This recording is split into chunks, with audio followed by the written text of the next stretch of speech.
따라 같이 우리 한번 고백해 보실까요? 사랑해 주셔서 감사합니다. 우리도 사랑합니다. 자녀를 키우면서 다시 한번 확인하고 깨닫게 되는 것 중에 하나가, 자녀가 부모에게 해줄 수 있는 것 중에서 제일 좋은 게 무엇일까? 그것은 바로 사랑한다는 고백이고 사랑한다는 표현이지 않을까라는 생각이 듭니다. 아이가 또 자녀가 엄마 아빠 사랑합니다, 사랑해요 라고 하는 그 고백 앞에 다른 것이 더 필요한 것이 있을까 싶은 그런 마음 생각이 많이 들 때가 있습니다. 여러분들 표정을 보시니까 그게 뭔데요? 이런 표정으로 쳐다보시는 것 같아요. 누군가가 나를 사랑한다고 고백해 주는 것, 특별히 내가 사랑하는 누군가가, 사랑하는 자녀가, 또 사랑하는 누군가가 나를 향해서 똑같이 사랑합니다, 사랑해요 라고 고백해 주는 것처럼 우리에게 큰 만족과 기쁨을 주는 것이 없습니다. 제가 이 얘기를 왜 꺼내냐면, 하나님께서 우리에게 가장 원하시는 것이 무엇일까? 다른 것보다도요, 이것입니다. 주님, 우리가 주님 사랑합니다. 이거 고백하는 것을 주님이 참 기뻐하시고 원하세요. 다른 것 없어도 그렇게 고백하고, 그리고 그 사랑하는 삶으로 주님 사랑하고 이웃을 사랑하고 살아간다면 그것이 바로 우리의 신앙, 우리의 믿음의 본질이고 하나님이 가장 기뻐하실 일일 줄로 믿습니다. 아멘. 주님 사랑하십시다. 근데 그렇게 하려면요, 뭘 알아야 되냐면, 주님이 나를 사랑하시는 그 사랑을 알아야 내가 주님을 사랑해요. 안다라는 말이 성경에 보면요, 뭐 헬라어 신약 성경에는 기노스코라는 말을 쓰고요, 구약 성경에는 야다라는 말을 쓰는데, 이 안다라는 말이 그냥 머릿속으로 알고 이걸 말하는 것이 아니고요, 그 깨닫게 되는 것, 아는 것이고요. 그 아는 것이 뭐와 내 인격과 내 삶과 아주 직접적으로 영향을 미치는 것, 이게 아는 것을 말해요. 그냥 뭐 그게 그거야, 알았어, 이게 아니고, 그걸 아는 걸 통해서 예를 하나 들어볼게요. 예를 들면 그냥 예전에는 그냥 했던 행동인데, TV에서 나와가지고 뭐 어떤 전문가가, 의사 선생님이 이런 증상이 있으신 분들은 절대 이걸 드시면 안 됩니다. 뭐 몰랐는데 보니까 고혈압 약 드시는 분들은 자몽을 드시면 안 좋다네요. 그렇죠. 왜냐하면 그 약성분을 방해를 하고, 또 이제 혈압약을 드시는 분들은 칼륨 성분이 많이 들어가 있는 시금치나 뭐 이런 것들, 당근 이런 걸 많이 드시면 좋대요. 그렇다고요. 근데 여러분, 혈압이 상관없는 분들은 여기 지금 이 얘기가 그런가 보다 넘어간다고요. 근데 고혈압 때문에 고생하셨던 분들은 왜 이렇게 혈압이 안 떨어지, 왜 이렇게 몸이 이상했지 싶다가 내가 그걸 계속 먹어서 그랬나 보다 깨닫게 되면 뭐가 연결이 되냐면요, 우리 행동과 삶에 영향이 미쳐요. 이게 뭐냐면, 이게 성경에서 말하는 알다라는 의미인 거예요. 내 인격이 그 아는 지식과 만나지고요, 이게 연결이 되고, 그래서 그 아는 것이 그냥 단순히 지식으로만 끝나는 것이 아니라 내가 아는 그 대상과 그 대상이 경험되어지는, 그래서 아는 것은요 깨달아지는 것이고 경험되어지는 것까지 연결되는 것이 성경에서 말하는 알다라는 의미예요. 그래서 내가 하나님을 안다, 또 하나님의 사랑을 안다라는 것은 그냥 하나님 나 사랑하신다고, 십자가에 나 죽으셨다고, 이걸 말하는 것이 아니라, 그 내용이, 그 사실이, 그 사랑이 어디에요? 내 마음에, 내 삶에, 내 심령에 달라붙는 거예요. 깨달아지고 경험되어지고 알아가는, 그렇구나. 자녀가 어때요? 부모님의 사랑을 알게 될 때 뭐래요? 삶이 달라져요. 바뀌어요. 부모님에 대한 태도와 마음이 바뀌어지고 자세가 바뀌어지고 뭐예요? 효도하게 되잖아요. 그게 뭐라는 거예요? 그게 진짜 아는, 알림의 중요한 의미입니다. 여러분, 하나님도 알아가실 수 있게 되기를 주님의 이름으로 축복합니다. 하나님의 마음을 알아가시고 우리를 향한 하나님의 십자가의 사랑, 아버지의 사랑들을 더 귀하게, 그냥 머리로만 아는 것이 아니라 우리의 삶으로, 우리의 영혼으로 깨닫고 경험해 가셔서 그 사랑 가운데 살아가시는 우리 사랑하는 성도님들 되시기를 간절히 다시 한번 주님의 이름으로 축복합니다. 옆에 계신 분들과 인사 나누겠습니다. 그 사랑으로 삽시다. 그 사랑으로 삽시다. 아멘. 그 사랑으로 살아가시는 한 주간의 귀한 또 삶, 또 우리 모든 인생이 되시기를 간절히 주님의 이름으로 축복합니다.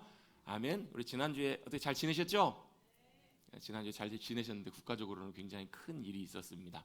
지난 엊그저께 금요일 날 헌법재판소에서 대통령 탄핵 소추권에 대한 이제 판결이 있어서 그게 인용이 되고 전 대통령이 되었죠. 윤석열 전 대통령이 대통령 측에서 파면이 되었습니다. 여러 가지 많은 것들을 생각해 볼 수가 있습니다. 근데 분명한 것 하나는, 우리가 살아가고 있는 삶의 자리 가운데 하나님께서는 저와 여러분, 우리 그리스도인들을 통해서 주님의 일들과 역사들을 나타내기를 원하세요.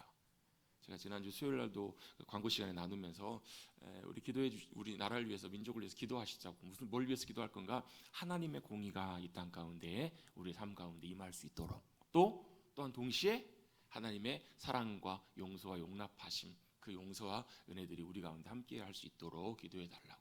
그래서 그랬는지 결론이 나고 나서 저는 한편으로 좀 염려했던 부분이, 혹시라도 또 반대했던 사람들이 뭐 폭동을 일으키거나 반대를 하거나 그러면 어떻게 하나 그랬는데, 참 감사하게 2시간 3시간도 안 됐는데 사람들이 싹 없어져 버렸더라고요. 그 뭐 옥중에서 누가 편지를 보내가지고 우리 함께 힘껏 싸우십시다, 편지를 누가 들고 갔더니 사람이 아무도 없어. 오전까지는 사람들이 막 뭐 10,000명, 뭐 15,000명 모여 있다가 싹 사라져서, 뭐 앞으로도 좀 그런 갈등들이 있겠지만 하나님의 선하신 섭리와 인도하심 가운데 나라 민족이 더욱더 주님의 공의와 질서 가운데 세워져 가고 더 든든하게 주님 기뻐하시는 귀한 민족과 나라로 세워질 수 있도록 또 우리 함께 또 기도하고 또 그렇게 귀하게 쓰임 받는 저와 여러분 우리 모두가 되시기를 간절히 주님의 이름으로 축복합니다. 그것이 중요한 이유가, 하나님은 놀라운 초자연적인 능력으로 주님의 역사와 일들을 이루실 때도 있어요. 저걸 누가 해 그랬는데 하나님 역사하실 때도 있어요. 그런데 하나님의 일하심에 상당히 많은 부분은 이 땅에 살고 있는 하나님의 백성들의 믿음의 삶을 통해서 역사하신 경우가 많아요. 그래서 예수님이 우리를 향해서 뭐라고 말씀하시냐면 너희는 세상의 빛이다, 너희는 세상의 소금이다. 그 말은 저와 여러분에게 빛이 없어요. 저와 여러분을 들여다보세요. 빛이 있나? 여러분, 저와 여러분이 그곳에 있는다고 해서 소금처럼 썩지 않게 만들고 맛을 낼 수 있는 것이 아니에요. 그러면 왜 우리 보고 빛이라고 소금이라고 하셨을까? 빛이신 주님이 우리를 통해서 함께 하시고 역사하셔서 그 주님의 빛이 우리를 통해서 나타나실 때 그게 세상의 빛이 되는 거예요. 소금도 마찬가지고요. 그러면 우리가 결론을 내릴 수 있는 것이 있습니다. 그 능력과 역사하심이 누구에게 있냐면 나에게 있는 것이 아니라 하나님께, 주님께 있구나라는 것을 우리가 깨닫고 알 수 있어요.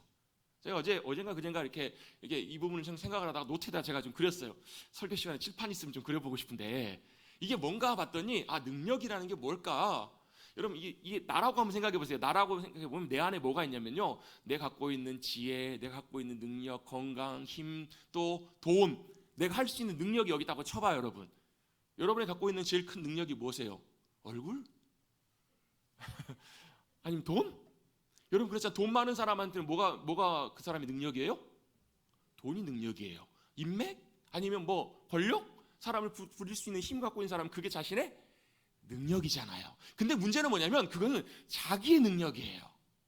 자신의 능력이라고요. 우리는 믿음으로 살아간다는 것은, 하나님의 자녀로 살아간다는 것은 뭘 의미하냐면 내 능력으로 살아가는 것이 아니라 하나님의 능력으로 살아가는 삶을 말해요.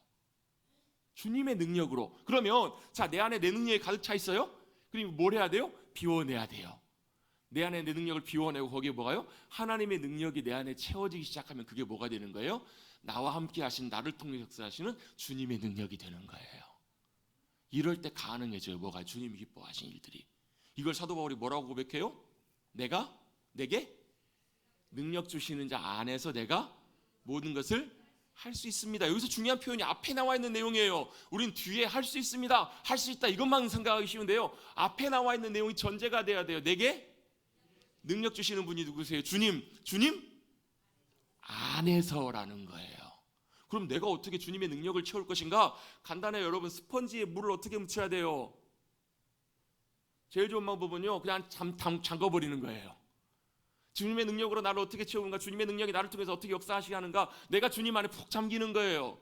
주님의 은혜 안에 잠기고, 주님의 역사하심 안에 믿음으로 나가고, 주님과 함께하는 그 시간, 기도로, 말씀으로 주님과 함께하며 예배 자리에서 주님 안에 푹 잠기는 것, 그게 바로 뭐라는 거예요? 주님의 능력 가운데 내가 안에 거하는 거예요. 그럼 어떻게 해요? 여러분, 스펀지에다가 물에다가 스펀지 쫙 집어넣으면 어떻게 되죠? 쫙 흡수합니다. 그래갖고 어떻게, 물이 필요한 곳에다가 가서 뭐 하면 돼요? 사용하면 돼요. 다 말라요. 그럼 어떻게 하면 돼요? 다시 또 푹 잠그는 거예요. 여러분, 저와 여러분이 주님의 은혜와 능력 가운데 푹 잠길 수 있게 되기를 축복합니다. 그게 잠겨져야 어떻게 해요? 나를 통해서 주님의 의가, 주님의 사랑이. 그래서 뭐가 가능해져요? 그게 되면 막 슈퍼맨처럼 막 하늘 날아다니고 그렇지 않아요. 뭐가 가능해져요? 주님 기뻐하시는 용서가 가능해져요. 사랑으로 섬기는 게 가능해져요. 순종의 삶이 가능해져요. 내가 할 수 없는 것들이 그렇게 가능해지는 것, 그게 바로 뭐예요? 그게 바로 사도 바울이 말한, 빌립보 4장에 말씀한 내게 능력 주시는 자 안에서 내가 모든 것을 할 수 있습니다라는 말씀의 의미라는 거예요. 잠기십시다. 싫으세요? 잠기시자고요. 푹 잠기는 거예요. 주님의 안에 시간을 내고 우리의 마음을 주님 앞에 드리며 주님 앞에 나오는 그 잠기는 시간들이 우리에게 참 필요합니다. 이것과 같이 연결되는 것이 뭔가 우리에게 또 중요한 것이 있는데요. 같이 한번 따라서 고백해 보시겠습니다. 복음. 이 하나님의 능력으로 사는 믿음의 삶에 굉장히 또 중요한 역할을 하는 것이 바로 복음입니다. 복음이 뭐예요? 사도 바울이 로마 교회 성도들에게 로마서를 통해서 복음에 대해 쓰고 있어요. 지금 한 몇 달째 지금 계속 로마서를 살펴보고 있는데요. 어떤 분들은 지겨워 하시는 분들은 없는 것 같아요. 없으시겠죠? 근데 사실 이게 복음이 뭐냐? 사도 바울이 1장에서 복음이 뭐라고 설명하고 있죠? 복음이 예수 그리스도시라고. 복음은 예수 그리스도세요. 아주 사실은 간단하고 심플해요. 근데 복음이라는 것이 간단하면서도 굉장히 깊고 심오한 진리를 담고 있는 것이 복음이에요.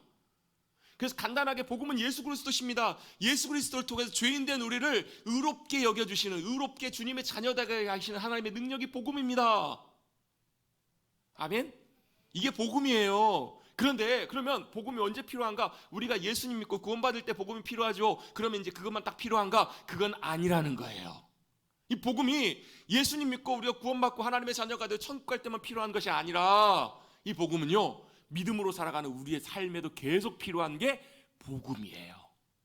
왜요? 그 복음 안에 담겨있는 의미가, 복음이 무엇인지를 우리가 알면 알수록 누릴 수 있는 복음의 은혜와 능력이 무궁하기 때문에 그래요. 그걸 사도 바울이 로마서에서 이렇게 쭉 정리를 해주고 우리에게 써서 로마 교회 성도들에게 보여주고 우리도 그걸 보고 있는 거예요. 그래서 어떨 땐 좀 어려워 보이고 좀 복잡해 보이고 이렇지만 그 의미들을 알고 나면 이게 그렇구나. 그리고 그 로마서가 어디로 향해 가는가? 로마서 8장이 제일 중요한 장인데요. 로마서 8장으로 지금 향하여 가고 있어요. 그 앞에 우리가 8장을 읽기 전에 그 앞에 내용들을 우리가 이제 살펴보고 있는데요. 그 당시 사도 바울이 로마서를 통해서 복음을 썼던 이유 중에 하나가 뭐냐면, 복음을 전했더니 복음에 대해서 오해하는 사람들, 오해하는 그런 입장들이 좀 있었던 것 같아요. 그러면 우리가 예수님 믿고 구원받았으니까, 용서받고 하나님의 자녀가 됐으니까, 그럼 어때요? 이제 다 해결됐으니까 마음대로 살아도 되겠네. 그래요, 안 그래요? 내 마음대로 살아도 되는 거 아니에요? 그게 아니라는 거예요. 우리가 은혜에 거하려고 죄에 더 머물겠느냐? 그게 아니다라고 분명히 사도 바울이 로마서를 통해서 우리에게 가르쳐 줍니다. 그게 아니라는 거예요. 여러분, 그 당시에 그 철학적인 사조와 시대적인 분위기가 좀 그런 게 좀 있었거든요. 그 당시에는 이제 플라톤이라는 철학자가 철학 사상에 굉장히 많이 영향을 미쳤던 데인데, 플라톤의 철학 사상 중에 제일 중요한 게 이원론. 무슨 말이냐면, 진짜는 이 땅에 있는 게 아니라, 우리 눈에 보이는 게 아니라 진짜는 저 먼 곳 다른 곳에 있다는 거예요. 왜요? 지금 우리 눈에 보이고 우리가 살아가는 보이는 것들은 있어요, 없어요? 여러분, 제 팔이 있어요, 없어요? 100년 후에 제 팔 있어요, 없어요? 100년 후에 제 팔 있어요? 그럼 제가 150세까지 살아야 되는데. 여러분, 그렇잖아요. 이게 있다가 시간이 지나면 이게 없어지잖아요. 그렇죠? 그럼 그게 있는 거예요, 없는 거예요? 그걸 이제 연구했던 사람들이 철학자들이에요. 참 쓸데없다 싶은데요, 그게 아니라 사물의 본질이 뭔가, 정말로 온 우주의 이치가 뭐고 원리가 뭔지를 이제 연구했던 사람들이 철학자들인데, 플라톤은 그래서 결론을 내린 게 그거예요. 이건 있다가 없어지는 것이니까 진짜가 아니라는 거예요. 영원한 것도 아니고 진짜가 아니기 때문에 이건 별 볼 일 없는 것이고, 나중에 진짜 좋은 거, 그 이데아, 어디 먼 곳에 그게 참 진짜가 있을 거야 라고 이렇게 생각했던 거예요. 그럼 우리가 살아가는 이 삶은 의미가 없는 거니까 막 살아도 되겠다. 이게 에피쿠로스 학파예요. 그 당시에 철학자들이 이랬다고. 이게 자연스럽게 교회 안에도 들어와요. 이게 지금까지도 영향을 미쳐가지고 영지주의를 통해서 영향을 미치는 이단이 어디냐면 구원파가 요 라인 속에서 이렇게 복음을 살짝 잘못 왜곡하고 잘못 이해하고 있는 거예요. 이게 아니라는 거예요. 또 한편 어떤 사람들은 어떻게 이해를 하냐면, 우리가 예수 믿고 구원받았어. 그거 참 감사해. 근데 그래도 하나님의 율법과 말씀을 잘 지켜야 되지 않겠냐는 거예요. 그래야 뭐가요? 우리의 구원받는 자격이 되고 조건이 되지라고 생각했던 사람들이 있었어요. 이것도 아니다라고 사도 바울이 얘기를 해요. 우리의 구원의 조건에는 다른 조건이나 자격이나 우리의 노력이나 우리의 행위나 우리의 삶이 그 안에 포함되지가 않아요. 이걸 왜 이렇게 사도 바울이 썼고 제가 이렇게 말씀을 드리냐면요, 우리가 복음에 대한 진리에 대한 분명한 이해와 분명한 확신이 없으면 이게 흔들려요. 이게 흔들리면 뭐가 문제인가? 자꾸 저는 이제 목사로서 성도님들 볼 때 그런 게 보일 때가 종종 많아요. 안절부절 못 하시는 분들이 계세요. 내가 예수 믿고 구원받으면, 내가 예수 믿고 예수님 믿으면 영접하는 자 곧 그 이름을 믿는 자에게 하나님의 자녀가 되는 권세를 주셨으니 내가 예수님 믿고 구원받은 거 알겠어요. 믿겠어요. 근데 그래도 이래갖고 살아도 되나? 그래도 이렇게 살아도 되나? 이런 마음, 이런 생각들 때문에 굉장히 안절부절하고 굉장히 마음이 흔들리시는 분들을 종종 많이 보게 돼요. 그런 분 계시면 손 들어보세요. 손 내리세요. 아마 굉장히 많으실 거예요. 뭐 때문에 그럴까? 성경을 통해서 복음의 진리들을 우리가 더 선명하고 분명하게 알고 깨닫고 볼수록 뭐가 되냐면요, 우리의 삶, 생각, 이게 그냥 단순히 우리의 신앙과 믿음에만 해당되는 것이 아니고요, 우리의 삶하고도 다 연결이 돼요. 우리의 말과 행동과 삶과 태도와 다 연결이 돼요. 그래서 복음의 진리가 무엇인지를 분명히 알게 되면요, 우리의 믿음과 신앙이 견고해집니다. 이게 흔들리기 시작하면 누가 참 좋아하냐면 사탄이 참 좋아해요. 와가지고 어떻게 해요? 막 흔든다고요. 어떻게 흔들어요? 야, 구원받았으니까 네 마음대로 살아. 뭐 어때? 뭐가 문제야? 가서 회개하면 되지. 이렇게 와서 미혹하고요. 또 한 경우는 어떻게 해요? 찾아와가지고 야, 네가 목사고 장로고 권사고 집사인데 네 그렇게 살아가지고 어떻게 하려고 그래? 뭘요? 죄책감을 자꾸 일으켜준다고요. 죄에 대해서 자꾸 문제를 일으키면서 우리를 자꾸 흔드는 거예요. 여러분, 건물이 흔들리면 어떻게 돼요? 이번에 그 미얀마 지진 때문에 태국까지도 굉장히 크게 영향이 미쳤나 봐요. 태국의 방콕 그 뭐 몇백 킬로 떨어져 있는 방콕까지도 건물이 흔들리는데, 영상을 봤더니 건물 50층짜리 건물이 휘청휘청 흔들리더라고요. 물론 여러분, 뭐 내진 설계를 한 건물 같은 경우는 흔들려야 오히려 안전하다고 하시는 분들도 계세요. 생각해 보십시오. 여러분의 집이 막 아파트가, 한양 아파트가 뭐 동아 아파트가 갑자기 흔들흔들거려요. 여러분 사실래요? 지금 미얀마 피해가 굉장히 큰 만달레이 같은 경우에는요, 제일 필요한 것 중에 하나가 모기장이라고 하더라고요. 그래서 왜 그런가 봤더니 사람들이 집이 다 흔들려가지고 집 안에 들어가서 생활하고 잘 수가 없대요. 언제 무너질지 모르니까. 그래서 사람들이 다 밖에서 지금 생활하고 있어서 모기장이 필요하다고 하더라고요. 여러분, 그런 집에 사실래요? 여러분의 믿음의 집은 어떠십니까? 여러분의 영혼의 집은 견고한 기초 가운데 진리 위에 든든하게 터를 세우고 기둥을 온전하게 갖춰서 어떤 것이 와도 흔들리지 않는 분명한 진리의 든든한 그 위에 서 계십니까? 아니면 누가 와서 후 불면 흔들리고 사탄이 와가지고 흔들면 흔들흔들거리고, 여러분 그런 상황 속에 계십니까? 바로 복음의 진리를 깨닫는다는 것이 이런 의미입니다. 복음의 진리를 분명히 알게 되면 우리는 알게 돼요. 뭘요? 복음의 은혜. 같이 한번 저를 따라 고백해 보겠습니다. 복음의 은혜, 복음의 능력. 여러분, 복음이 무엇인지를 우리가 분명히 깨닫고 누리고 삶을 살아가게 되면요, 우리의 복음이 어디를요? 예수님 믿는 그 순간부터 주님 앞에 서는 그 순간까지 복음의 은혜와 능력이 우리의 삶과 다 연결되어 있는 것을 보게 되고 경험하게 돼요. 여러분, 그런 삶을 사시기를 주님의 이름으로 축복합니다. 왜요? 복음은 바로 주님께서 우리에게 베풀어 주신 사랑, 그 은혜이고, 또한 동시에 우리를 그리스도인 되게 하는 주님의 능력이 바로 복음의 능력이기 때문에 그렇습니다. 할렐루야. 그런 귀한 이 복음의 진리들을 우리가 더 분명하게 깨닫고 알게 될 수 있게 되기를 간절히 바랍니다. 그래서 그 복음의 은혜, 그 복음의 능력을 우리가 경험하고 살아가면 우리의 믿음의 삶이 확신과 견고함 가운데 세워져요. 그리고 또한 동시에 풍성함과 감사함이 넘치는 귀한 삶을 살아갈 수가 있습니다. 오늘 특별히 본문을 통해서 이 복음의 내용들의 다른 부분들을 하나 또 설명해 주고 있는데요, 이건 바로 뭐냐면 복음으로 예수 그리스도를 믿는 하나님의 자녀된 그리스도인들의 삶의 실제적인 모습 가운데 복음이 왜 필요한가를 우리에게 가르쳐 주고 계세요. 자, 우리 이제 로마서 5장까지 해서 이제 한 그 복음의 앞에 부분을 설명을 했다면, 6장에서 복음을 설명하면서 뭘 설명하고 있냐면 세례를 비유를 들어 설명하고 있어요. 세례가 뭐죠? 씻는 것. 이게 세례인데, 로마서 말씀을 통해 가지고 세례를 제가 이렇게 비유를 들어 설명했어요. 묶는 것. 기억나시죠? 한 3주 지났더니 다 잊어버리셨나 봐요. 세례가 뭐라고요? 묶는 거예요. 뭘 묶어요?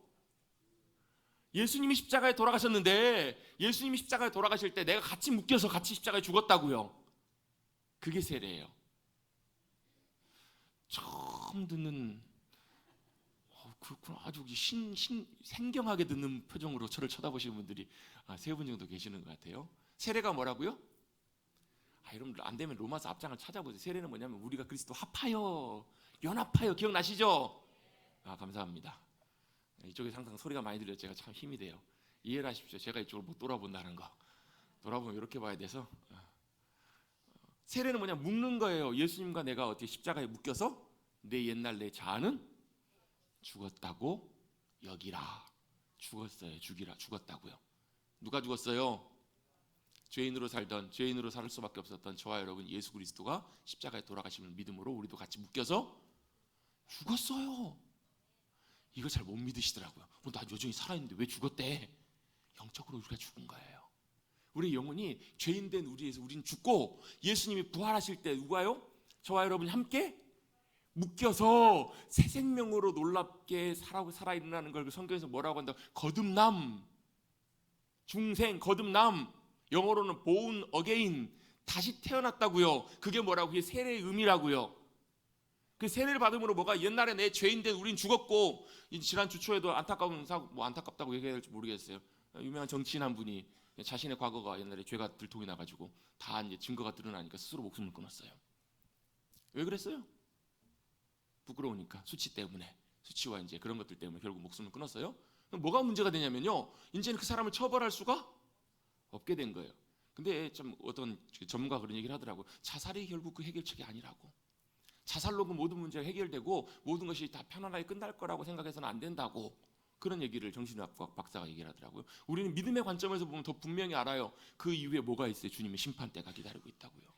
안타깝게도 그분이 기독교인이에요. 아버지가 목사님이에요. 총장이면서. 그런 분이 그렇게 안타까운 선택을 하게 됐어요. 죄에 묶이고 죄에 매이면 사실 우리가 그렇게 끌려가고 그렇게 비참하게 인생이 끝날 수도 있다라는 것, 참 안타까운 일이기도 합니다. 그런 차원에서의 안타까움이에요. 다시 말씀으로 돌아옵니다. 어떻게 세례는 뭐예요? 죽는 거예요. 다시 태어났는데 옛날 과거 죽으니까 어떻게 해요? 죄를 처벌할 수가 없게 된 거예요. 공소권이 없어져 버려요. 내가 죽고 다시 태어나는 거예요. 깜짝 놀래요. 니고데모가, 아니 어떻게 사람이 거듭날 수가 있습니까? 다시 태어나려면 엄마 뱃속에 들어가 또 태어나야 되는데. 니고데모는 솔직하고 진실한 그 질문이고 의문이거든요. 어떻게 다시 태어나요?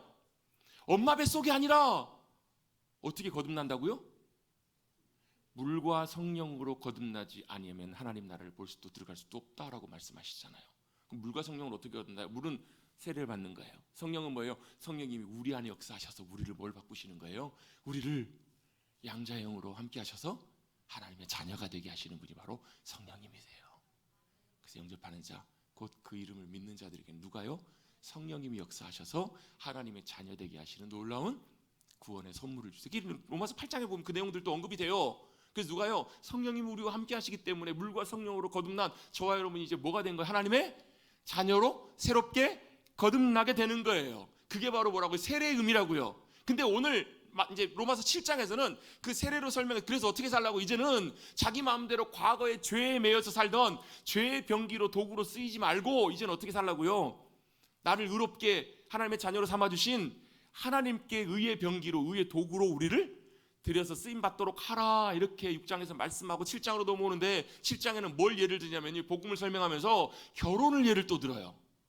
결혼식을 예를 들어요. 결혼을 예를 들면 설명하고 있어요. 어떤 거예요? 옛날 남편이 죽었다라는 거예요. 그리고 새 남편과 결혼하면 옛날 남편하고 영향력이 없어진 거예요. 끊어진 거예요. 한 목사님이, 선교사님 얘기를 해주시더라고요. 한 여자 선교사님이신데 참 오지에 가서 정말 어려운 곳에 가서 복음을 전하시면서 엄청난 선교사역, 복음 사역들을 크게 이제 이루셨던 분이셨나 봐요. 근데 그분이 원래 젊으셨을 때 참 꿈이 많으셨대요. 여자분이셨는데 꿈이 많고 하고 싶은 것들이 많아서 남자를 고르는데 뭘 찾았냐면 자기의 꿈과 자기가 하고 싶은 것들을 잘 이루어줄 수, 도와줄 수 있을 만한 그런 좋은 사람을 찾아봐야 되겠다. 찾다가 한 사람을 발견했어요. 그 사람을 봤더니 참 매력적이고 너무너무 좋아요. 뭐 때문에 그래요? 눈에 콩깍지가 씌이니까. 콩깍지가 씌어가지고 그분이 너무 매력적이고 좋아 보여가지고 결국 결혼을 했네요. 결혼하고 나니까 뭐가 벗겨져요? 콩깍지도 벗겨지고 남편의 실체도 드러나고. 콩깍지도 벗겨지고 남편이 뭐하는, 결혼했더니 그때부터 매일매일 술을 마시는 거예요. 매일매일 술 마시고, 거기서 끝나면 좋은데 술 마시면 뭐래요? 그 다음에 이어지는 게 있잖아요. 와가지고 집에만 오면 뭘 하냐면 폭력을 휘두르는 거예요. 아내를 때리고 막 집기를 부수고, 거기서 분이 안 풀리면 동네방네 다니면서 동네를 다 깨부수고 다니고. 얼마나 힘들게 그분이 지내셨는지 몰라요. 그러다가 덜컥 아이까지 생겼네요. 남매까지 낳고 이러지도 못하고. 정말 지금이야 이제 뭐 사실 이제 이혼들을 종종 하기도 하지만, 과거 예전에는 사실은 검은 머리 팥불이 되도록 사실은 이렇게 대부분 많이 이렇게 지내신 경우들이 많았잖아요. 그분도 정말 힘들게 그렇게 이제 사셨었나 봐요. 사셨는데, 그러면서 이제 어찌어찌 자녀들을 사랑으로 키우고 남편에게도 어쨌든 할 수 있는 만큼 최선을 다하고 이렇게 했었는데, 그분 표현으로 빌어보면 은혜인지 모르겠지만 그분이, 남편분이 강원도 있는 산에 갔다가 산에서 추락을 하신 거예요. 그래가지고 낙상사로 세상을 떠나시게 된 거예요.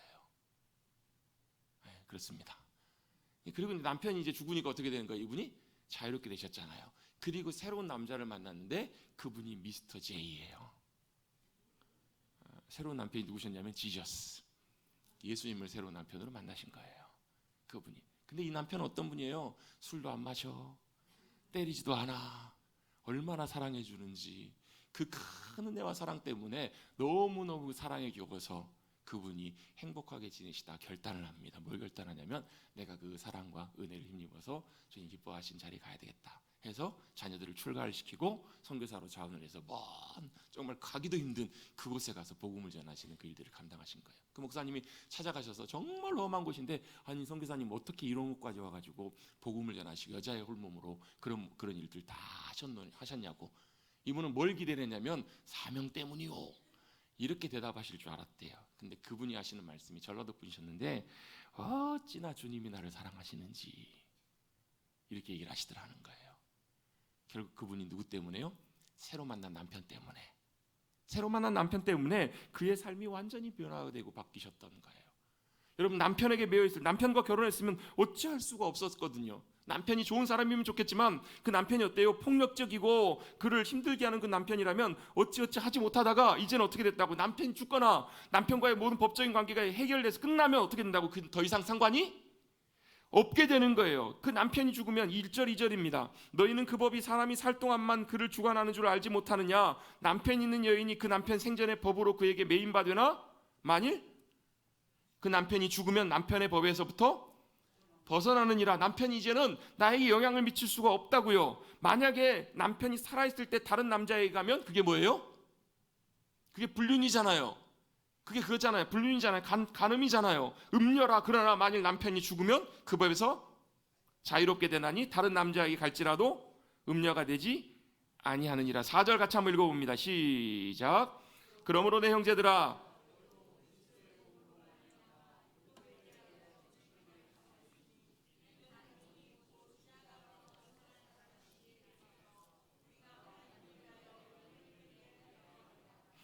아멘. 4절 내용의 말씀이 이해가 되세요? 우리가 어땠다고요? 형제들아, 너희도 그리스도의 몸으로 말미암아, 예수님이 십자가에서 죽으심으로 말미암아 뭐 했다고요? 같이 합하여 묶여서 같이 율법에 대해서 죽임을 당했다는 거예요. 아멘. 옛날에 우리의 모습은, 옛날에 우리는 죽었다고요. 그리고 이는 다른 사람이 누구예요? 곧 죽은 자 가운데서 살아나신 이에게 가서, 이분이 누구세요? 미스터 제이, 예수님이라고. 예수님, 죽은 자 가운데 살아나신 예수님께 가서 어떻게 해요? 다시 결혼한 거예요. 그래서 옛 남편이 죽고 다시 새로운 남편, 새로운 신랑 누구세요? 예수님과 함께 우리가 뭐 했다고? 연합하게 됐다고요. 쉽게 말하면 결혼하게 됐다고요. 새 남편이 생겼어요. 새 신랑이 누구예요? 예수님이시라고요. 다들 눈을 멀뚱멀뚱 쳐다보고 계세요. 이게 뭐라고? 복음의 의미를 지금 설명하면서 결혼을 갖고 얘기를 들어 설명하는 거예요. 옛 남편이 죽었어요. 율법에 대해서 죽임을 당하고 이제는 누가요? 예수 그리스도와 함께 예수님이 우리의 새 남편이 되셔서 새롭게 결혼하게 됐다고요. 그래서 우리가 어떻게 해요? 하나님을 위하여 열매를 맺게 하렵니다. 자, 새 남편하고 결혼했어요. 누구 자녀를 낳아야 돼요? 옛날 남편 자녀를 낳으면 안 되잖아요. 새 남편의 자녀를 낳는 것, 그게 바로 우리의 믿음의 삶이다라는 거예요. 5절 6절입니다. 우리가 육신에 있을 때는 율법으로 말미암아 죄의 정욕이 우리 지체 중에 역사하여 우리로 사망을 위하여 열매를 맺게 하였다. 여러분, 우리가 예수님 믿기 전에는 뭐가요? 우리의 삶에 뭐가 열매가 가득했어요? 사망의 열매, 죄의 열매가 가득했다고요. 그런데 이제는 어때요? 죽었어요. 우리의 열매였던 것에 대하여 죽었으므로 율법에서 벗어났으니 이러므로 우리가 영의 새로운 것으로 섬길 것이요 율법 조문에 죽은 것으로 아니할지니라 라고 말씀하세요. 우리 옛날은 죽었고 그 다음에 새롭게 사는 우리는 누가요? 영으로. 영이 누구세요? 성령님으로. 그래서 이제 사실 로마서의 제일 중요한 장이면서 결론적인 장이 8장인데요 8장에 보면 결론 답을 우리에게 내려줘요. 우리의 믿음의 삶에, 복음의 삶에 중요한 답을 두 가지를 얘기를 해주는데, 그 두 가지가 뭐냐면, 앞에 부분은 뭐에 대한 얘기냐면, 우리가 예수 믿고 그리스도인이 되었다면 복음의 은혜 가운데 성령님 안에서 성령님과 함께 살아라. 성령님이 우리의 능력이 되신다. 성령님이 우리를 말씀으로 살아가는 삶이 가능하게 하시는 분이 성령님이시다라고 결론을 내려줘요.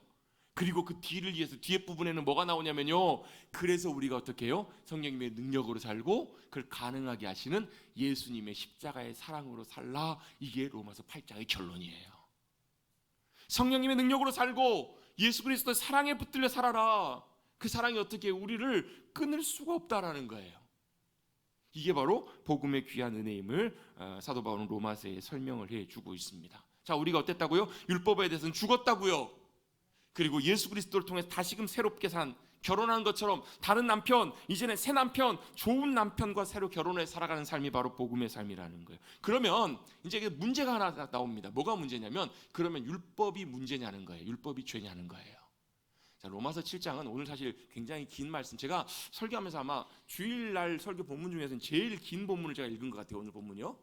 제가 왜 다 읽었는가? 사실 이 말씀을 좀 나눠서 설명해 볼까 하다가 나누면 좀 이렇게 흐름이 좀 안 될 것 같아서 전체를 설명하려고 하다 보니까 다 읽어야 될 것 같더라고요. 1절부터 6절까지가 서론 부분이에요. 뭐예요? 결론이 뭐예요? 우리는 옛 남편과 사별하고 그 다음에 새 남편과 새롭게 결혼했다는 거예요.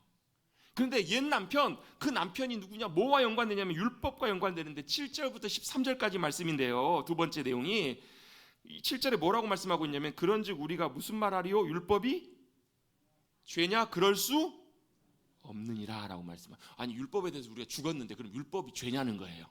율법이 죄가 아니라는 거예요. 그럼 율법이 도대체 뭔데? 율법을 좀 다른 말로 바꿔보면 하나님의 말씀입니다. 하나님의 말씀, 율법이 도대체 뭔데? 뭐예요? 그 율법으로 말미암지 않고는 내가 죄를 알지 못하였을 거라는 얘기예요. 그럼 자, 여기서 이제 우리가 이것을 확인할 수 있는 게 있습니다. 율법 역할, 말씀의 역할이 뭐냐면 죄가 무엇인지를 알게 하는 것이 역할이에요. 이게 죄구나. 그래서 7절 말씀에 보면 뒷부분에 나옵니다. 율법이 탐내지 말라 하지 아니하였더라면 내가 탐심을 알지 못하였으리라, 이렇게 말씀하세요. 아, 그럼 성경을 통해서 우리가 뭘 알아요? 아, 그렇구나. 이게 죄구나. 이게 잘못이구나. 이것을 알게 된다라는 거예요. 그게 바로 율법의 목적이고 율법의 중요한 역할이라는 것을 사도 바울이 설명을 해줘요. 율법이 죄가 아니고 문제가 아니라 율법은 뭐 하는 거라고요? 죄가 죄인 것을 깨닫게 하고 드러나게 한다는 거예요. 여러분, 그 병원 가시잖아요. 아파서 병원을 가셨어요. 병원을 갔더니 선생님 왜 오셨어요? 아파서 왔죠. 어디가 아프세요? 배가 아파요. 봅시다. 뭘 봐요? 청진기로도 배를 대봐요. 그리고 나서 어디로 보내요? 옆에 가세요. 옆에 가서 엑스레이 좀 찍고 오세요. 그렇게 하죠. 엑스레이를 다 찍습니다. 찍고 왔는데 선생님 보더니 이게 잘 분명하지가 않아요. 그럼 그다음 뭐예요? 초음파를 꺼내요. 초음파를 별로 싹 살펴봅니다. 그래도 분명치가 않아요. 그다음 뭐래요? CT 찍으러 갑시다. CT를 찍었는데 뭔가 문제가 있긴 있는데 더 정확하게 문제를 확인하기 위해서 그 다음에 MRI를 찍어요. 잘하시네요. 자, MRI를 찍었더니 뭐가 나왔어요? 몸에 암세포가 있어요. 암입니다. 진단을 내렸어요. 그럼 뭐가 된 거예요? 이 검사 때문에 자기 몸 안에 있는 질병이, 문제가, 암이 뭐가 된 거, 발견된 거잖아요. 드러나게 된 거잖아요. MRI 안 찍었으면 암이 있는지 알아요? 몰라요? 모른다고요. 그러면 이 사람이 원망하면서 내가 MRI를 괜히 찍어갖고 암 환자가 됐다고 이러면 돼요? 안 돼요? 이해가 안 되세요? 내가 엑스레이 안 찍고 내가 CT 안 찍었으면 내가 암 환자 아니었을 텐데. 아니잖아요. 암은 있었는데 뭘 한 거예요? MRI를 통해서 암을 발견하게 된 거예요. 옛날에 많은 분들이 이렇게 이제 갑자기 돌아가신 분들이 많으셨잖아요. 근데 아마 지금 만약에 그분들이 계셨으면 어르신들이 병원에 가서 검사해봤으면 이게 암이었다고, 이게 심장에 동맥이 막혔다고 아마 그걸 알 수 있었을 거예요. 그 당시는 왜요? 검사를 안 했기 때문에 찍어보질 못하니까 알지를 못한 거예요. 그럼 뭐가 잘못한 거예요? MRI가 잘못했네, 이렇게 말할 수 있는 것이 아니라는 거예요. 율법이 잘못된 것이 아니라 뭐가 문제라고요? 죄가 문제라고요. 율법이 하는 역할이 뭐예요? 죄가 죄라는 것을 깨닫게 하고 알게 하는 것이 율법의 말씀의 목적이고 의도라는 거예요. 그래서 죄인지 모르고 살 때는 마음대로 살아요. 근데 이제 죄가 죄인 줄 알고 살았더니 뭐가 문제냐면 이제 죄가 살아나네요.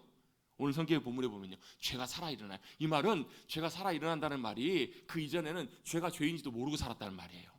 말씀을 통해서 이게 죄구나라는 걸 깨닫고 나니까 그게 어떻게 해요? 내 안에 살아 일어나요. 죄를 깨닫게 되니까 죄가 살아 일어나요. 그리고 나는 죽어요. 그리고 죄가 어떻게 해요? 나를 얽어매고 나를 붙잡아요. 죄가 기회를 타서 계명으로 말미암아 나를 속이고 그것으로 나를 죽였다라고 사도 바울이 이렇게 설명을 해줘요. 죄인지 모르고 살다가 죄인지를 알았더니 아, 그게 죄구나. 그러고 나서 그 죄가 나를 붙잡고 사는 거예요.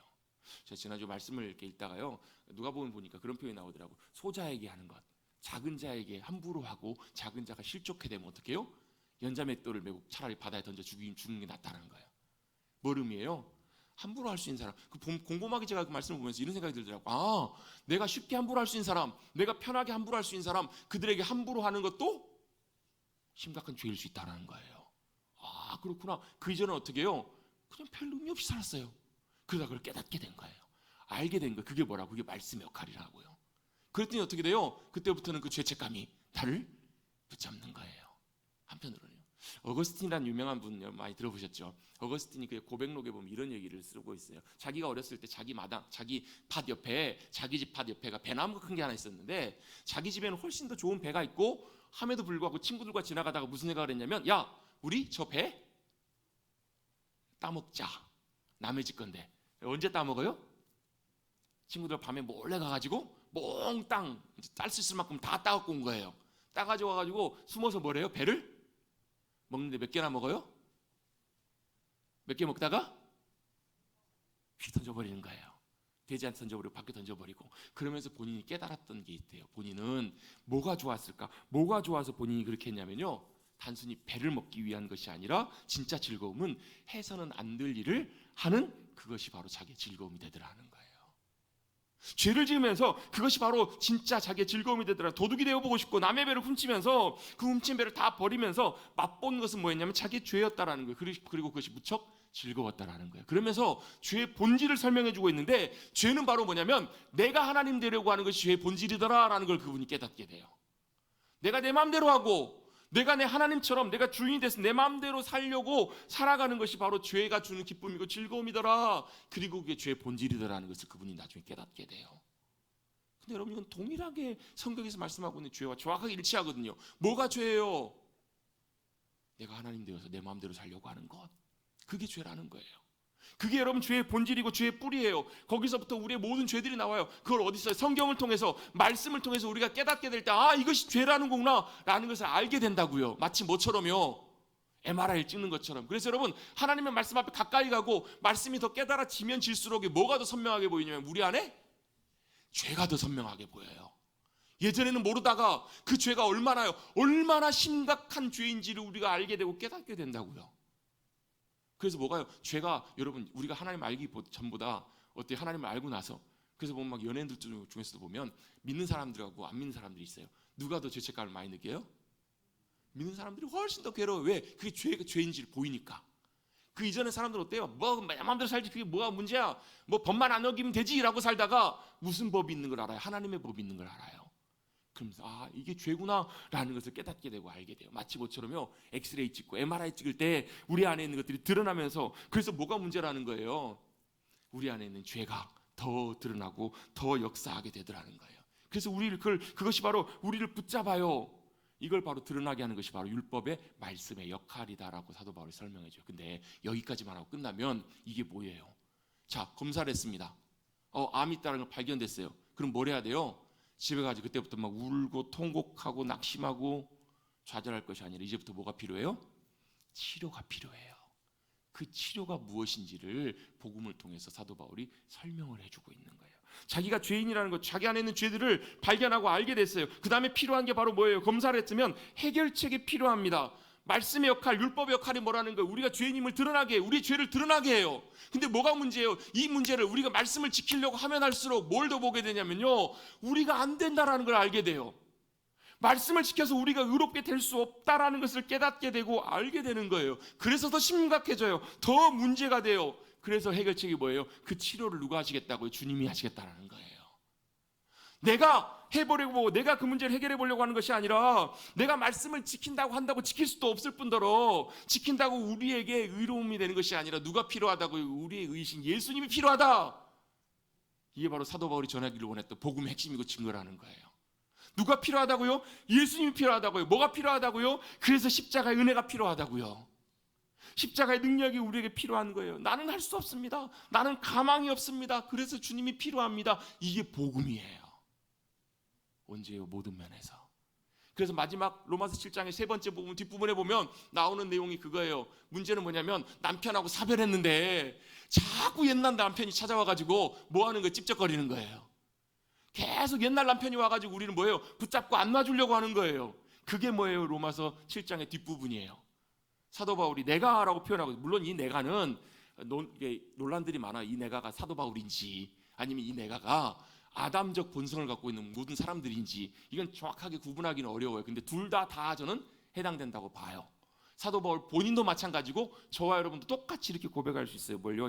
15절입니다. 15절 같이 한번 읽어보겠습니다. 15절 시작. 내가 행하는 것을 내가 알지 못하노니 곧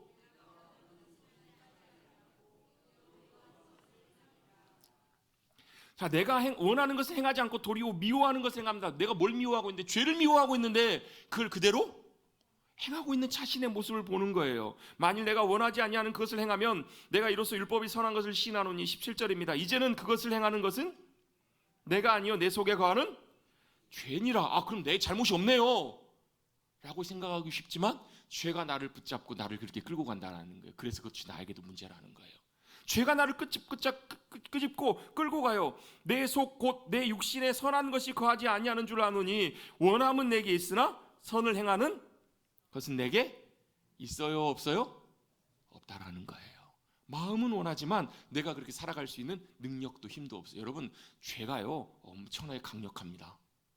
죄가 여러분 얼마나 강력하고 힘이 센지 여러분, 우리가 죄를 이길 수 있는 능력이 없어요. 마음으로는 그렇게 살기를 원치 않지만 옛날 남편이 안 놔줘요. 물론 여러분 에베소 4장이나 골로새 3장 말씀에 보면 이렇게 말씀합니다. 너희가 유혹의 욕심을 따라 썩어져가는 구습을 따르는 옛사람을 벗어버리라. 뭘요? 욕심대로 살아가는 옛사람을 벗어버리. 옛사람의 특징이 뭐예요? 욕심, 자기 욕심, 자기가 원하는 것, 그것들을 벗어버리고 심령이 새롭게 돼서 하나님을 따라 의와 진리와 거룩함으로 지으심을 받는 새 사람을 입으라라고 말씀하세요. 새 사람을 우리가 입었어요. 뭐만 입었냐면 우리의 신분만. 우리의 뭐가요? 신분이 변화됐다고요. 뭘로요? 하나님의 자녀로, 그리스도인으로. 아멘. 어떻게 해요? 예수 그리스도를 나의 구주로 믿음으로 영접하는 자, 곧 그 이름을 믿는 자들에게는 하나님의 자녀가 되는 권세를 주셨다고요. 뭐가요? 예수 그리스도 안에서 예수 그리스도를 믿음으로 우리가 뭐가 되냐. 여러분 보세요. 한 아이가 있는데 입양이 됐어요. 이 입양이 되면 이 아이는 이제 뭐가 되는 거예요? 이 가정의 이 집안의 자녀가 되는 거예요. 엊그저께 이제 TV를 보니까 뭐 기사로만 잠깐 봤는데 유명한 가수가 있어요. 근데 어렸을 때 3살 때인가 입양이 됐대요. 이제 어머니가 키울 수가 없어가지고 입양이 돼가지고 그 집의 아들로, 이제 아들처럼. 근데 위로는 이제 누나들도 굉장히 많고. 근데 입양이 됐는데 진짜 자기 자식처럼 또 자기 동생처럼 그렇게 그 아이를 정말 사랑으로 잘 봐준 거예요.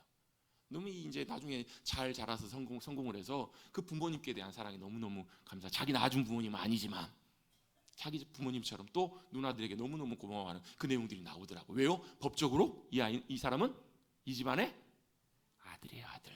신분이 입양이 되면서 한순간에 변화된 거예요. 뭘로요? 자기가 잘해서요? 아니요. 부모님의 사랑과 선택으로. 예수 그리스도의 사랑과 은혜로 우리를 하나님의 자녀로 주님이 변화시켜 주신 거예요. 뭐가 바뀌었어요?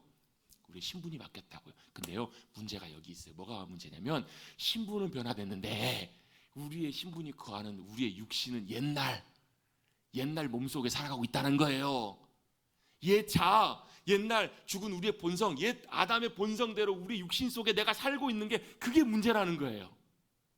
옛날 신랑이 나를 안 놔줘요. 옛날 신랑이 나를 여전히 붙잡고 있어요. 그래서 사도 바울이 뭐라고 고백해요? 이 두 사이에서 고민하다가 24절에 이렇게 고백합니다. 오라 나는 곤고한 사람이로다. 이 사망의 몸에서 누가 나를 건져내랴. 이렇게 얘기를 해요. 첫 단어가 뭐예요?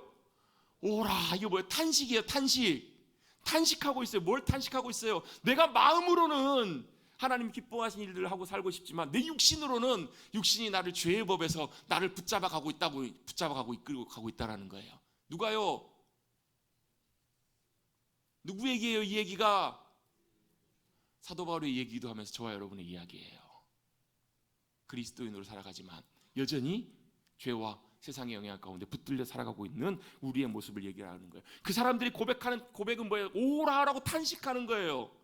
왜요? 우리 연약함을 알기 때문에. 그러면서 나는 곤고한 사람이로다 이렇게 표현해요. 곤고하다는 말이 무슨 말이냐면 어떤 분이 이렇게 설명하시더라고. 수건이 하나 있는데 이쪽에서 이쪽 사람이 잡아당기고 이쪽에서 이쪽 사람들이 잡아당기고 비트는 거, 이게 곤고함이래요. 이해가 되세요? 곤고함이라는 말은 그냥 단순한 피곤한 이런 의미가 아니라 비참함, 불쌍한, 고통받는, 괴로운, 그 극심한 고통과 좌절 가운데 절망적인 상태가 바로 곤고한 사람이라는 거예요. 왜요? 해보려고 하는데 안 되니까. 사도 바울도 죄와의 싸움에서 실패한 자신의 상태를 이렇게 절망스럽게 표현하고 있는 거예요. 나는 곤고한 사람이도다. 자꾸 죄를 짓는 자신의 모습을 보면서 비참하고 절망적인 상태에서 그는 그렇게 고백하고 있는 거예요. 오라 나는 곤고한 사람이로다. 이 사망의 몸에서 누가 나를 건져내랴 이렇게 탄식하고 있어요. 그런데 여기서만 끝나면 절대 안 돼요. 이 고백을 하게 됐던 이유, 또 이것이 필요한 이유는 바로 뭐냐면 그 다음에 이어질 내용과 연결되기 때문에 결론은요, 그 다음 8장으로 이어져요. 희한하게 25절에 보면 이렇게 말씀합니다. 내가 우리 주 예수 그리스도로 말미암아 하나님께 감사하리로다. 감사한데요. 왜 감사할까요? 답이 있는 거예요. 공고함 가운데 괴로워하며 비참한 자신의 모습을 보면서 탄식하다가 답을 발견해요. 누구를 통해서? 예수 그리스도를 통해서요. 능력이 내게 있는 것이 아니라 주님께 있음을 알게 돼요. 믿음의 선한 싸움을 싸우고 진짜 하나님 기뻐하신 길들을 걸어가려고 애쓰고 몸부림치는 사람들은요, 깨달아요. 뭘 깨달았냐면 오라 내가 곤고하고 연약한 사람이구나 라는 것을 깨닫게 된다는 거예요. 안 되는구나, 불가능하구나라는 걸 깨닫게 돼요. 내가 할 수 있는 것이 아니구나라는 것을 깨닫게 되고 탄식한다고요. 이게 정상이에요. 나는 그렇습니다, 내가 이렇습니다라고 이렇게 고백하는. 저도 옛날에 참 많이 이랬거든요. 그러면서 뭐 하냐면요, 이걸 갖고 위안을 받았더라고요. 제 스스로 보니까 연민을 느끼면서, 자기 연민. 그런데요, 사도 바울은 이런 의미로 이 말씀 쓴 게 아니에요. 그 다음에 뭐가요? 그 다음에 해결책이 있다라는 거예요. 자기 연민의 자리에서 어디로요? 주님의 은혜를 구하는 그 자리로 나아가도록 부르고 있는 거예요. 어떻게 해요? 내가 안 되기 때문에 누가 필요해요? 주님이 필요합니다. 주님의 은혜와 도우심이 필요합니다. 그렇게 열망하는 것, 간절히 사모하는 것, 그것이 바로 우리가 할 수 있는 굉장히 중요한 복된 생명과 승리의 길인 줄로 믿습니다. 이 부분을 가지고요, 어떤 분이 이렇게 정리를 했습니다. 두 가지로 정리했는데 이 뒷부분은 우리를 가르쳐 주는 게 있어요. 첫 번째는 뭐냐면 더 이상 죄를 짓지 않을 만큼 성숙한 그리스도인은 없습니다 라는 거예요. 죄를 짓는 것, 그것은 우리의 숙명이에요. 또 누구나 다 죄와 싸울 수밖에 없는 성숙하지 않은 연약한 인간이라는 것을 이 본문은 우리에게 가르쳐 준다고요. 여러분, 그리스도인이 되는데 죄를 지어요, 안 지어요? 죄를 짓는다고요. 여전히 연약하고 부족한 그리스도인이라는 것, 또 어때요? 죄와 싸울 수밖에 없는 우리의 인생이라는 것입니다. 그래서 사도 바울은 그걸 분명히 알고 있어요. 뭐 자신이 실패한 것, 자신의 절망을 보았다라는 거예요. 그런데요, 정말로 이걸 본 사람들은, 이걸 깨달은 사람들은 뭘 볼 수 있냐면, 그래서 주님이 우리의 능력과 소망이 되신다라는 것을 보게 돼요. 이 고백을 해본 사람만이, 이 절망을 해본 사람만이 주님께 소망과 위로와 은혜와 능력이 있다라는 것을 깨닫게 돼요. 저를 다 같이 한번 고백해 보겠습니다. 우리는 연약합니다. 그러나 주님 강하십니다. 이게 뭐라고? 이게 결론이라는 거예요. 내가 아니라 주님께 능력이 있고 승리가 있다는 것을 사도 바울이 고백해요. 그래서 이 말씀이 자연스럽게 8장으로 넘어가면서 뭐래요? 우리가 죄와 사망의 법에서 이제는 생명의 성령의 법으로 뭐가 됐다고요? 자유하게 되었다고요. 남편이 바뀐 거예요. 여러분, 남편이 바뀌신 줄로 믿습니다. 어떻게 해요? 죄의 사망의 남편에서 이제는 생명의 성령의 법으로 예수 그리스도가 우리에게 남편 된 그런 귀한 삶을 살게 된 줄로 믿습니다. 이제는 누굴요? 내가 아니라 남편 되신 예수 그리스도, 그 주님의 은혜와 도우심을 의지하는데, 어떻게 의지해요? 바디메오가 예수님께 부르짖어, 예수님 나를 불쌍히 여겨주세요. 몸부림치면서 붙들어요. 어때요? 주님 찾고 가는 사람들은 그렇게 붙듭니다. 간절히 구합니다. 사슴이 시냇물을 찾는 것처럼 붙들어요. 왜요? 내게 선함이 없으니까, 내게 의의가 없기 때문에, 내가 살아갈 수 있는 능력이 없기 때문에 주님 도와주셔야 돼요. 주님의 은혜로밖에 가능해요. 주님의 은혜로만 그것이 가능합니다. 이렇게 믿음으로 붙들고 나아가는 사람에게 주님의 놀라운 생명의 승리가 함께 하실 줄로 믿습니다. 여러분, 믿음의 절망은 당연한 것입니다. 우리 주님 앞에 절망하는 것, 그것을 변화시켜서 바꿔서 주님은 그러나 신실하십니다. 주님 우리의 은혜와 능력이 되십니다. 믿음으로 붙들고 의지하셔서 성령의 능력과 십자가의 사랑, 그 변치 않는 그 사랑 가운데 승리하실 수 있는 저와 여러분 되시기를 주님의 이름으로 축원합니다. 축하드립니다. 남편 바뀌신 거. 예수 그리스도를 내 신랑으로 남편으로 삼으시고 승리하시는 복된 저와 여러분 되시기를 간절히 주님의 이름으로 축복합니다. 주님 감사합니다. 오늘 사순절을 보내는 와중에 또 말씀을 통해서 주님의 은혜와 사랑들 다시 한번 돌아보게 하시니 감사를 드립니다. 우리가 예수 그리스도를 믿음으로 세례를 통해서 옛 남편 율법이 죄라고 명하는, 그래서 우리가 이겨낼 수 없는 것과 작별하고 여전히 우리가 육신 가운데 살아가기에 그것이 끊임없이 우리를 잡아당기고 우리를 무너뜨리려고 하지만 우리에게 새롭게 변화된 우리의 새로운 남편 예수 그리스도, 그분이 우리의 은혜와 사랑으로 능력으로 함께해 주시는 분이심을 기억하고 성령님의 능력으로 십자가의 사랑으로 승리할 수 있는 우리 모두가 될 수 있도록 붙들어 주시고 인도하여 주시옵소서. 우리는 절망할 수밖에 없고 낙심할 수밖에 없는 연약한 인생이기에 그래서 주님이 필요합니다. 그래서 주님이 우리의 소망이고 위로이고 힘과 능력이십니다. 간절히 절박하게 주님을 의지하고 붙들고 나가는 우리 모두가 되게 하여 주시옵소서. 그 주님의 십자가의 은혜와 사랑에 감사드리며 예수님의 이름으로 기도드리옵나이다. 아멘.